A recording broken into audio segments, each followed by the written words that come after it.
أعوذ بالله من الشيطان الرجيم بسم الله الرحمن الرحيم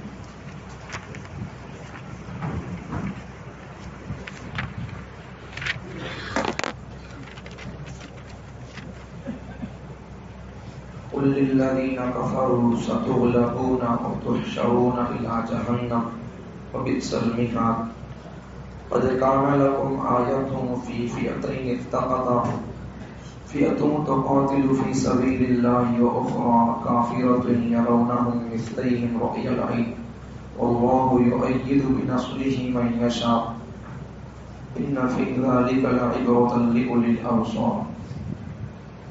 اے پیغمبر آپ کافروں سے کہہ دو کہ عنقریب تم مغلوب ہو جاؤ گے اور تم سب کو جمع کیا جائے گا جہنم کی طرف، اور جہنم بہت برا بچھونا ہے. تم جو دو گروہ آپس میں لڑ پڑے اس واقعے کو طرف توجہ کرو کہ اس میں بڑی نشانی ہے. ان دو گروہوں میں سے ایک گروہ تھا مسلمانوں کا جو اللہ کے لیے اللہ کی راہ میں لڑ رہا تھا، دوسرا گروہ تھا کافروں کا جو اپنی آنکھوں سے کھلی آنکھوں سے مسلمانوں سے اپنی تعداد کے زیادہ ہونے کو دیکھ رہا تھا. اللہ تعالیٰ جس کی چاہتے ہیں اپنی مدد کے ذریعے سے تائید کرتے ہیں. اس قسم کے واقعے میں آنکھوں والوں کے لیے عبرت کا سامان ہے. اے پیغمبر آپ کہہ دو کافروں سے کہ عنقریب تم مغلوب ہو جاؤ گے اور تم سب کو جمع کر کے جہنم کی طرف لے جایا جائے گا، اور جہنم بہت برا بچھونا ہے. اور تمہارے لیے دو گروہوں کے واقعے میں بڑی نشانی ہے جو آپس میں لڑ رہے تھے. اس میں سے ایک گروہ تھا مسلمانوں کا جو اللہ کی راہ میں جنگ جہاد کر رہا تھا، دوسرا گروہ تھا کافروں کا جو اپنے کھلی آنکھوں سے مسلمانوں سے اپنی تعداد پر ناز کر رہا تھا. اپنی تعداد اسے زیادہ معلوم ہو رہی تھی. اللہ جسے چاہتے ہیں اپنی مدد کے ذریعے سے تائید فرماتے ہیں، اور اس قسم کے واقعات میں آنکھوں والوں کے لیے عبرت کا سامان ہے. اللہ تعالیٰ پیغمبر سے فرماتے ہیں کافروں سے کہہ دو کہ تم مغلوب ہو جاؤ گے، قریب میں تم مغلوب ہو جاؤ گے. تو پوری دنیا کے کافروں کے لیے آج کی ہماری اس درس اور آج کی ہماری اس مسجد سے پیغام ہے، چیلنج بھی ہے کہ دنیا میں تم جتنا چاہے کیا کرنا چاہتے ہو کرو، آخر کار تمہاری بیٹری لو ہو جائے گی. اسلام کی بیٹری چارجنگ ہمیشہ فل ہی رہے گی. تمہاری بیٹری کے لیے چارجر نہیں ہے دنیا کے اندر. اسلام کا ہی غلبہ ہوگا، آج نہیں تو کل نہیں تو پرسوں، قیامت کے قریب میں اسلام کا غلبہ ہو کر رہے گا. اب بھی کوئی بات نہیں ہے، اب بھی کیا بھی کوئی دعا نہیں ہے. اب بھی بہت سارے غیر مسلم اسلام قبول کر رہے ہیں. نظر نہیں آ رہا میڈیا پر کوئی مسلمان اسلام سے گر جاتا ہے اسے اچھالا جاتا ہے، لیکن میڈیا پر کوئی غیر مسلم بندہ اسلام قبول کرتا ہے اسے وائرل نہیں کیا جاتا. کیوں؟ اگر جتنے غیر مسلم اسلام قبول کر رہے ہیں اگر اسے میڈیا پر ڈالا جائے گا تو پھر دوسرے لوگوں کے اتنے پانی ہو جائیں گے. روز بروز اسلام زور پکڑ رہا ہے. ہم سمجھ رہے ہیں کہ ہم اسلام کے بارے میں ختم کرنے کی پلاننگ ڈال رہے ہیں، لیکن یہ دیکھے تو روزانہ لوگ اسلام قبول کر رہے پھر کیا ہوش اڑ جائیں گے. تو اس لیے اپنے حساب سے جو سمجھ رہے ہیں اسلام ختم کرنے کی بات اور سازش تو اپنے حساب سے سمجھ رہے اور کرتے جا رہے، لیکن حقیقت میں اگر دیکھیں گے تو اسلام اور اسلام کو ماننے والوں کی تعداد بڑھتی ہی جا رہی ہے. بلکہ اور آسان کہوں آپ کو کہ اگر بہت ساری چیزیں فون کے ذریعے آپ کو مل جاتی ہیں، ریسرچ وغیرہ، تو اگر یوٹیوب نہیں، سوری معاف کرنا، گوگل میں جا کر آپ اگر سرچ کریں گے کون سے انسان کے ماننے والے زیادہ لوگ ہیں، کون سے ہیرو کے ماننے والے زیادہ لوگ ہیں، تو پھر وہ گوگل بھی بتا دے گا کہ پروفٹ جگت گرو محمد صلی اللہ علیہ وسلم کے ماننے والوں کی تعداد سب سے آگے ہے. نمبر 1 پوزیشن پر ان کی ماننے والے لوگوں کی تعداد ہے. عجیب بات ہے. گوگل کو جو لوگ مانتے بھروسہ کرتے, پھر وہ گوگل کو اٹھا کر دیکھ لو جس کے ماننے والے لوگوں کی تعداد زیادہ ہے.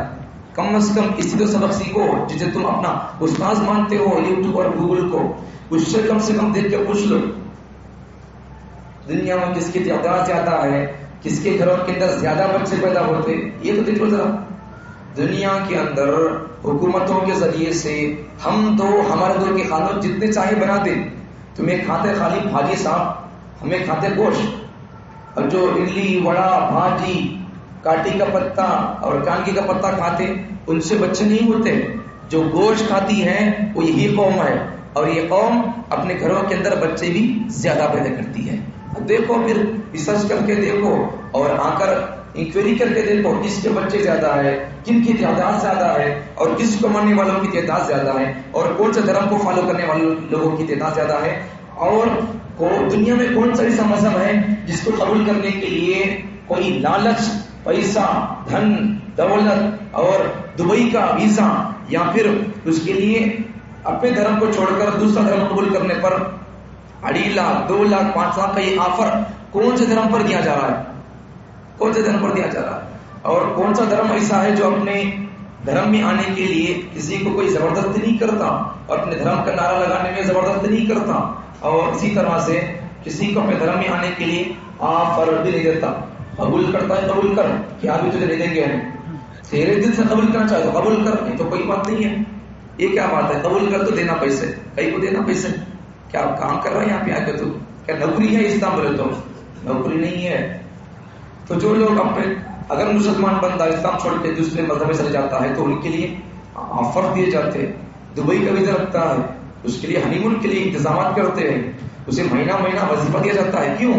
اس لیے کہ اب یہ مقدس مذہب کو چھوڑ کر آیا ہے, اس لیے کیا کرنا ہے, کہیں یہ ہمارے مذہب سے پھر اپنے اصل مذہب کی طرف لوٹ کر نہ جائیں, اس لیے وظیفے دیتے ہیں. وظیفے ہم مسلمان آج تک کسی کو وظیفہ نہیں دیتے اور نہیں دیے بھی. اسے دے کر لالچ دے کر تجھے بچی دیں گے, تجھے شادی دیں گے, تجھے وظیفہ دیں گے, انعام دیں گے, اسلام دھرم تو اپنا دھرم چھوڑ کر اسلام میں آ جا, ایسا آفر اب تک کبھی کسی کو نہیں دی ہے, دیں گے بھی نہیں, اور ہمارا اسلام اس کی اجازت دیتا بھی نہیں ہے. کوئی بھی بندہ اگر کسی سے شادی کرنے کے بعد اسلام قبول کرتا ہے وہ معتبر نہیں ہے. اسلام قبول کرنا ہے تو کر اللہ کے لیے بس, اس کے علاوہ کوئی بات نہیں. پیسے کے لیے نہیں, بچی کے لیے نہیں. یہ سب کچے لوگ ہوتے ہیں جو بچی کے لیے قبول کرتے ہیں اسلام, یا پھر کسی اور کے لیے قبول کرتے ہیں, وہ سب کچے لوگ ہوتے ہیں. جو اچھے لوگ ہوتے ہیں وہ لوگ کسی اور چیز کی طرف لالچ کیے بغیر اپنے دل سے اسلام قبول کرتے ہیں. چلیے آگے بڑھیں. تو پیغمبر صلی اللہ علیہ وسلم آپ فرما دیجیے کافروں سے کہ تم قریب تم مغلوب ہو جاؤ گے, تمہارا سر جھک جائے گا, تم شکست کھا جاؤ گے, اور تم کو جہنم کی طرف جمع کر کے لے جایا جائے گا, اور جہنم برا ٹھکانا ہے, برا بچھونا ہے. آگے اللہ فرماتے ہیں قد کان لکم آیۃ فی فئتین التقطا, دو گروہ دو جماعتیں لڑے آپس میں, اس واقعے کی طرف تمہیں نوٹ کرو, غور کرو, توجہ کرو, اس میں تمہارے لیے بڑی نشانی ہے. جو دو گروہ آپس میں لڑے اس واقعے میں تمہارے لیے بڑی نشانی ہے. ان دو گروہ میں سے ایک گروہ تھا مسلمانوں کا جو اللہ کی خاطر اللہ کی راہ میں جنگ جہاد کر رہا تھا, دوسرا گروہ تھا کافروں کا. اب یہ کافر لوگ اپنی آنکھوں اور اپنے خیال میں سمجھتے تھے ہم مسلمانوں سے تعداد میں زیادہ ہیں. صحیح بات ہے, اپنے حساب سے جب سمجھتے ہوں گے ہم تعداد میں زیادہ ہیں, کیا کریں گے تعداد میں زیادہ ہو کر, اور ہونا بھی چاہیے, اور ویسا ہے تو اچھا رہتا لڑنے میں. آپ مجھے بندہ اسلام سچا مذہب ہے اور اس کی طاقت ثابت ہے, تو پھر اسے تعداد کی ضرورت نہیں ہے, اسے طاقت کی پادہ کتنے کی ضرورت نہیں ہے. تم جتنا چاہتے ہو گولی ریوالور کیا کرنا چاہتا ہو, کیا رکھنا چاہتے ہو رکھو. ہمارے پروفٹ محمد صلی اللہ علیہ وسلم کے دعا اور ان کی آیتوں میں, ان کے طریقے میں طاقت ایسی تھی, ان کے ماننے والے بندوں نے جھاڑ کی چھڑی لے کر آئے پیغمبر صلی اللہ علیہ وسلم کے پاس, انہوں نے اس جھاڑ کی چھڑی کو ان کے ہاتھ میں تھما دیا, تو وہ صحابی لے کر گئے جھاڑ کی چھڑی, لیکن وہ تلوار کی طرح کام کری. واقعہ شاہد ہے, تاریخ شاہد ہے, پڑھ کے دیکھ کے سمجھ میں آئے گا. تو یہ طاقت ہے محمد صلی اللہ علیہ وسلم کے اثر کے اندر. پھر ہم اسی محمد صلی اللہ علیہ وسلم کا نام لینے والے. پھر تمہارے پاس جو طاقت ہے، طاقت ریوالور کی، گولی کی، بندوق کی، کسی اور چیز کی طاقت تمہارے پاس ہو تو تمہارے کو سلامت، تمہاری طاقت سلامت. تم کو بھروسہ ہے تمہاری طاقت پر، تمہاری ریوالور پر. ہم کو بھروسہ ہے ہماری اللہ کی ذات پر. دیکھیں گے پھر کون جیتتے، کس کے پاس طاقت ہے، کس کے پاس، کون کسے مانتے ہیں، کون کس کے ماننے والا بڑا ہے. دیکھیں گے آخر کار فیصلہ کس کا ہوتا ہے، دیکھیں گے. تو یہاں ایک واقعہ بیان کیا گیا. اصل میں یہ واقعہ بعض مفسرین کے نزدیک یہ پیغمبر صلی اللہ علیہ وسلم کا بدر کا واقعہ ہے.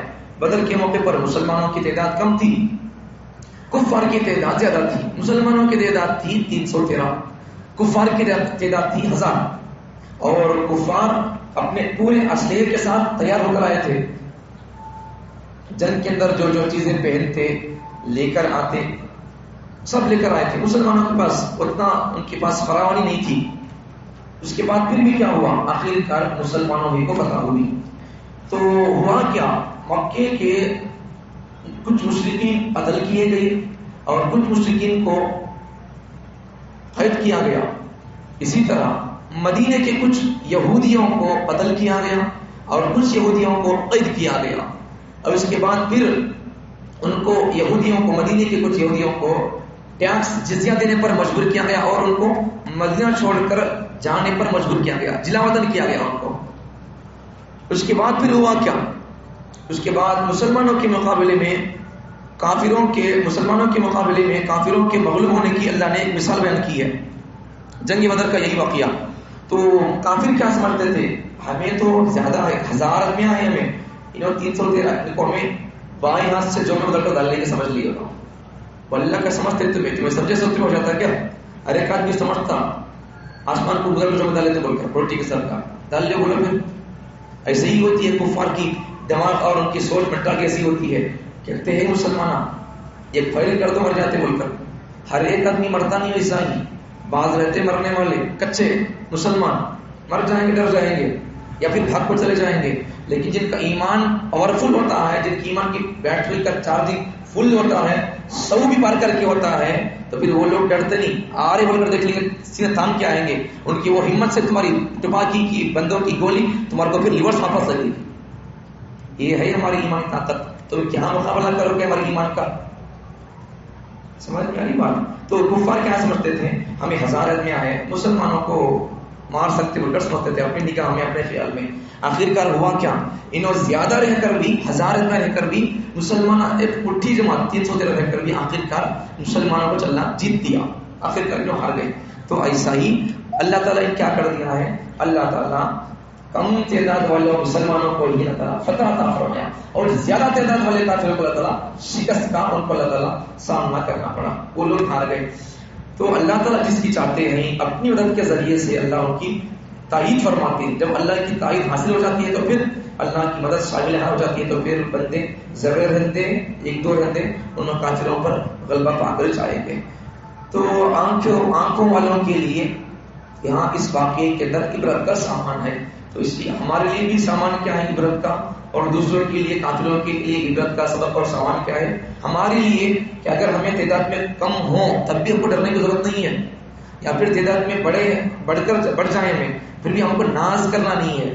تعداد میں کم ہو یا زیادہ ہو ہم کو ناز کرنا نہیں ہے، اللہ کے اوپر ہم کو بھروسہ کرنا ہے. ہمارے پاس تیرہ تلواریں ہیں یا کم آدمی ہیں ہمیں، پھر بھی ہم کو ڈرنے کی ضرورت نہیں ہے. خدا کے ساتھ پر بھروسہ کریں گے تو جو مدد اللہ کی بدر میں نازل ہوئی وہ مدد اللہ تعالیٰ اب بھی نازل کرنے کے لیے تیار ہے. شرط یہ ہے کہ مسلمان سچے پکے اندر باہر ہر اعتبار سے بدل جائیں، اللہ کے ہو جائیں، تو پھر اللہ تعالیٰ مسلمان دعا کے لیے ہاتھ مسجدوں کے اندر اٹھائے گا، اور دشمن جہاں جہاں ہے مسلمانوں کے خلاف پلان بناتے ہوئے وہ وہیں کے دفن ہو جائیں گے. لیکن مسلمان دیکھو تو بدلنے تیار نہیں ہے، پھر اللہ کو کیا پڑی ہے کفار کو ختم کرنے کے بارے میں. تو اس لیے مسلمان اپنے اللہ پر بھروسہ کریں، اللہ جیسا بول رہا ویسا سنیں. اس کے بعد پھر دیکھیں حالات تمہارے سوچ کے مطابق بدلتے چلے جائیں گے، پھر دشمنوں کے پتے پانی ہو جائیں گے. دشمن زیادہ ہو کر بھی تو مٹھی بھر ہو کر بھی تمہاری آنکھوں کے روب سے پیشاب ان کے شریر کے اندر پڑ جائے گا، پھر وہ پیشاب کر کے ہی مر جائیں گے خالی، یا پھر مسلمانوں کے پیشاب کرنے سے ہی ان کے پیشاب کے اندر ڈوب کر مر جائیں گے. لیکن ہمیں اگر بدل گئے تو اللہ پر بھروسہ تو سب ہوتا. ہمارے کو کہاں ہے اللہ پر بھروسہ؟ بھروسہ نہیں ہے. تو پھر اگر اللہ پر بھروسہ آ جائے گا تو پھر یہ سب چیزیں ہوگی. اللہ تعالیٰ ہم تمام کو اللہ پر جیسا بھروسہ صحابہ کا تھا مٹھی پر جماعت ہو کر بھی، تو ایسا اللہ کی ذات پر صحابہ کی طرح ہمارا بھی اللہ بھروسہ عطا فرمائے. کافروں کو اللہ تعالیٰ مسلمانوں کے مقابلے میں تعالیٰ مغلوب فرمائے، ناکام اور شکست عطا فرمائے. مسلمانوں کو اللہ تعالیٰ اسلام کو اللہ کامیاب فرمائے. سبحان اللہ.